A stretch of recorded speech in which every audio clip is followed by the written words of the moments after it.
but hopefully WorldRX will wake me up.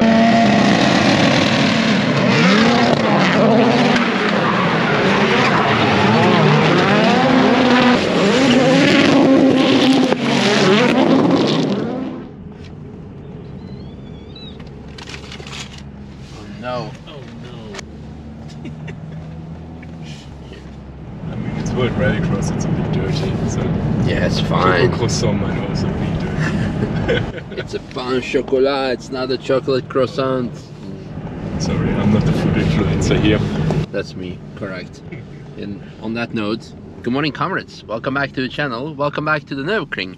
Last time Marcus and I were driving on the track was to show you the construction works and some of the World Rallycross preparations on the track, and right now we are at the World Rallycross Championship race itself, the final race. At this point we're arriving shortly for the qualifying. I actually just got off my plane from my holiday and I haven't slept because it was the typical crying baby behind and like another small kid kicking the back seat. So yeah, sleep is for the weak. Content, and especially World Rallycross content, is more important than that, so that's what we're here for. But I'd like to apologize for a sleepy face and maybe sometimes a bit slow reactions. But hopefully World Rallycross will wake me up. And speaking of which, this is also the very last race of the season, deciding race for the championship, and more importantly the very last race ever with the cars that have internal combustion engines still, because next year they're going to go full electric. So it's going to be quite exciting. Later on we'll be going to the paddock to check out some cars from up close, but for now we're here now at the Nürburgring, waiting for the cars to start driving. What was your personal highlight? I mean, when you're returning to track on Saturday morning and you just see the Nürburgring completely covered in snow. Oh yeah. I mean, that's when we planned this event, I guess, yeah, 1.5 years ago, and then we moved it to the winter. Of course, everyone was somewhat dreaming of, yeah, let's see if we can get some snow. And now, I mean, now there's not much snow left after 4 hours of driving, but still. Yeah, but still it's quite a spectacular view. And this is something that we all were hoping for, saying like, hey, it might snow, and yes, it did.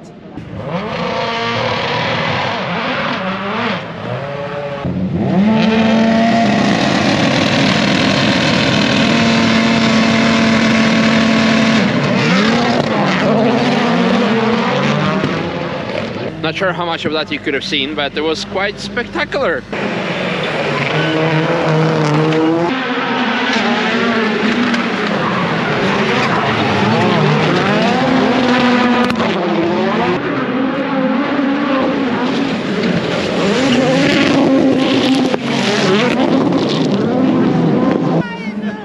Yes.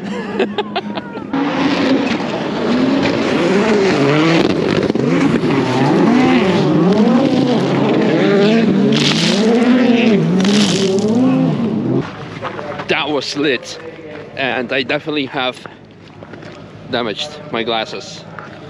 Not sure if you can see it on the GoPro, but there's like a stone chip. Oh well.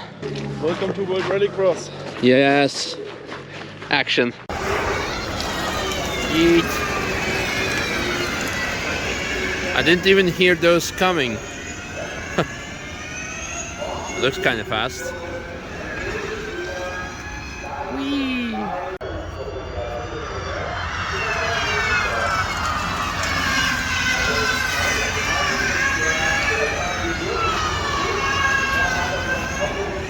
The qualifying is over and we are now waiting for the semi-finals and the finals, and we are actually now on our way to the pit boxes to check out the cars from up close. And as we're doing that, we're driving through lots of mud, which usually isn't here because it's actually washing station for all the participants.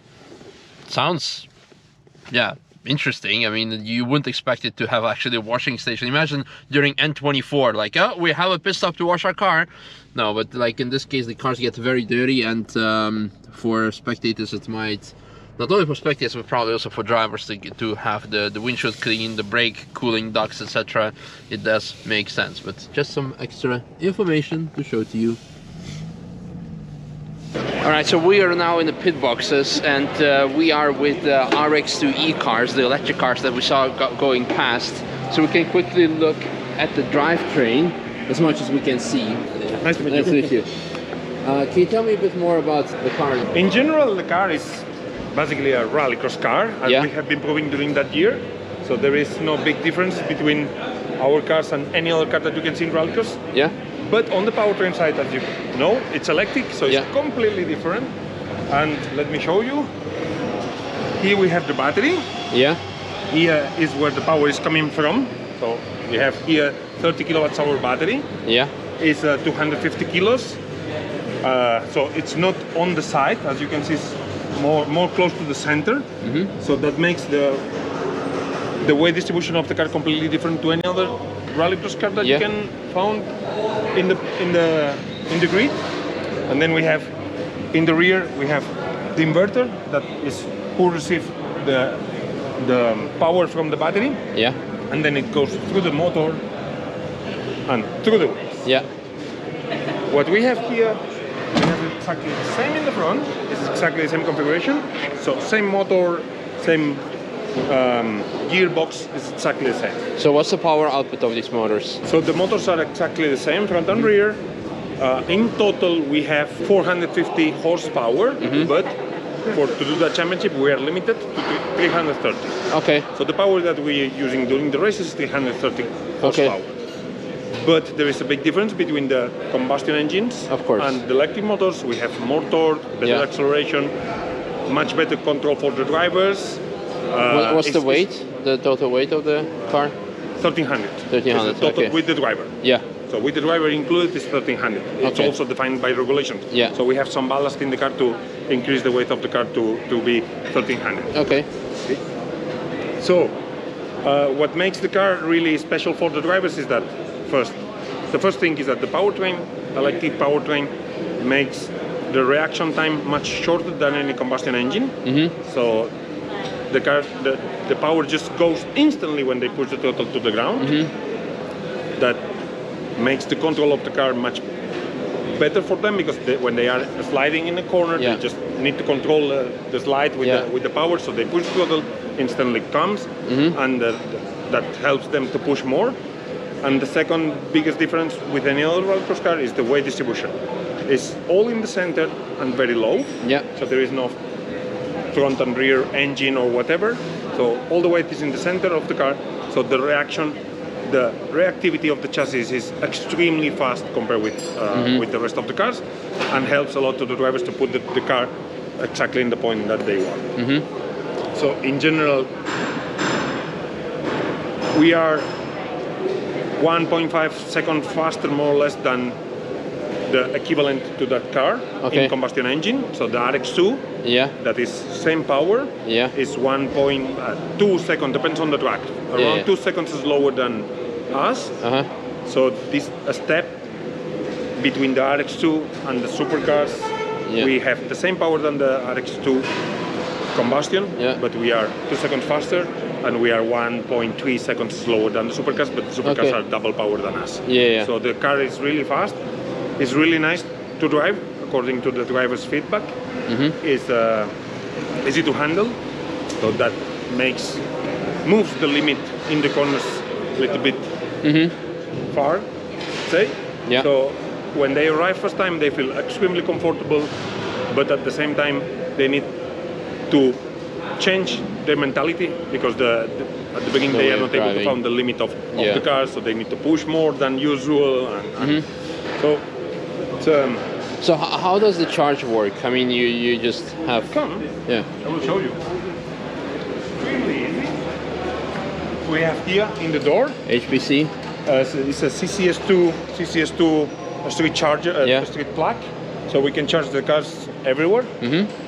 It's a normal connection that you can go to any recharge station and connect the car, and it's only connect the charger. That is but the charger is from the organization. It's not our responsibility. Let's say. So they give us the charger. We just connect the car and it goes. And as you can see, also with that blue pipes, we don't have active cooling of the battery during the runs. So during the charging, when the car is here, we just connect that pipes. We pump cold coolant inside of the battery, and we cool down the battery with that pipe to prepare for the next run.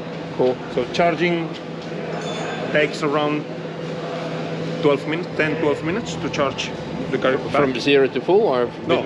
After run, we need 10-12 minutes. Full charge is 40 minutes. Okay. So we can do around 4 heats without charging. Okay. And one heat is about like 4 to 5 laps, or how does it work? No, one heat here is 4 laps. 4 laps. Yeah. Okay. So we can do 4 heats in a row without recharging. But during the championship that never happened. So as we always have time, we charge every time. No, that's cool. That's pretty cool. So since all the cars are built by QEV, I believe it's like one series car. So can anyone go and buy it and participate with it? And what are the average costs and like the running costs? Now it's open to buy cars for the teams and drivers that are interested. So in February we will start to deliver cars to the customers. Yeah. The cost of the car is 185. 185. Yeah. And I mean, they can run the car by themselves. The car is really easy to handle and to manage by the teams. For sure that we will offer service from the electric point of view because they don't have experience, so we will have to train a little bit the teams. So we offer a package for the teams to be completely covered during the race weekend with us, with our service. And it's just a normal car. I mean, people is afraid because they are not used, but of course. It's just, you switch on, you go, do the laps, come to the box, charge, go, back, go, back. That's interesting. It's really easy. We did with the development car equivalent to now to 8 years, 7 years and a half of championship, let's say, with no one issue in the batteries, with no lack of performance in the batteries, so nothing. So it's like completely warranted that the teams can do 4, 5, 6, 7 years with no problems. Yeah, for sure. It's a lot less maintenance sensitive than an internal combustion engine car, so there's almost no maintenance. Maintenance is zero. Yeah, there's zero. It's just brake pads and tires. No oil change, no clutch, no nothing. Only brake pads and tires, as you say. Yeah. There is nothing to repair on the battery side. There's nothing to repair on the motors, so you don't need, let's say, it's not necessary to change the oil filter. Yeah. That's cool. That's cool. So only the bodywork if the driver crashes into the wall, which happens quite often, as usual in rallycross. Exactly. So, but body panels are probably also relatively cheap because they're Body panels are probably relatively cheap because they're all just fiberglass or some Kevlar and. It's Kevlar. It's Kevlar. Next year also the car will be slightly lighter because we are changing the thickness of the parts. Yeah. But I mean, I think that is a reasonable cost. It's like an entry-level championship for the new drivers that are coming from previous categories like Carcross or Go-Kart or RX2e or the championships. So I think that it's in the right range that will allow the drivers to find the budget to do the full season without going crazy on the budget, as you can imagine that it is when you go to World Championship. Yeah.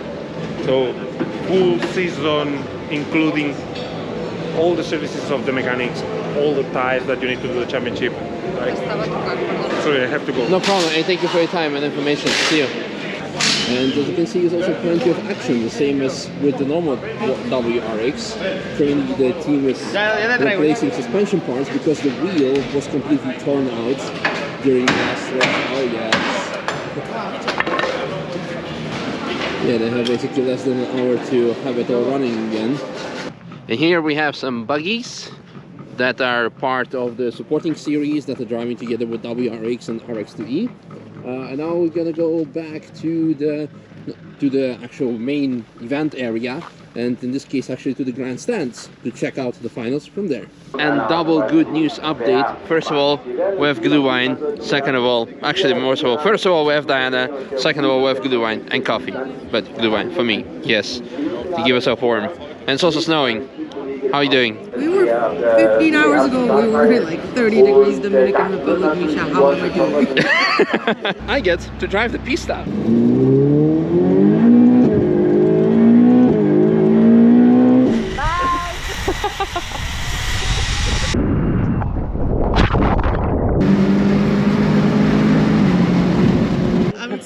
some action. I've been standing here for like 45 minutes. Yes, action. There's your action. Ring tractor.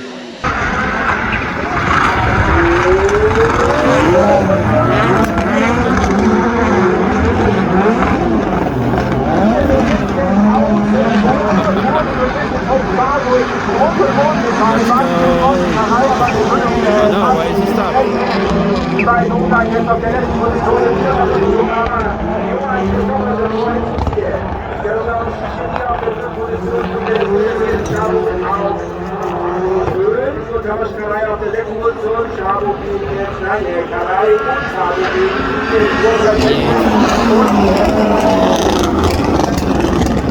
I gotta say, this is one of the best racing series when it comes to spectators. We stand here and we can see the whole track, the whole of action, like from start pretty much over there, literally the whole track, and that's amazing. And the fast forward back at Apex. Unfortunately, Diana and I did not stay to watch the end of the race because, as she mentioned, it was quite cold after we just came back from the Caribbean. But I want to say I definitely have enjoyed the World Rallycross that has finally taken place at the Nürburgring after like 2 years of cancellations because of you know what. So I'm very excited also for next year, and hopefully I'll be also better prepared. But maybe it's going to be taking place in the summer. It will be also definitely interesting to see how the new EV platform is going to perform. But other than that, as mentioned, very much enjoyed, especially that you as a spectator can watch all of the race, all of the track layout from one spot. That was very nice. All right, it's getting very snowy, so I'm gonna end it here.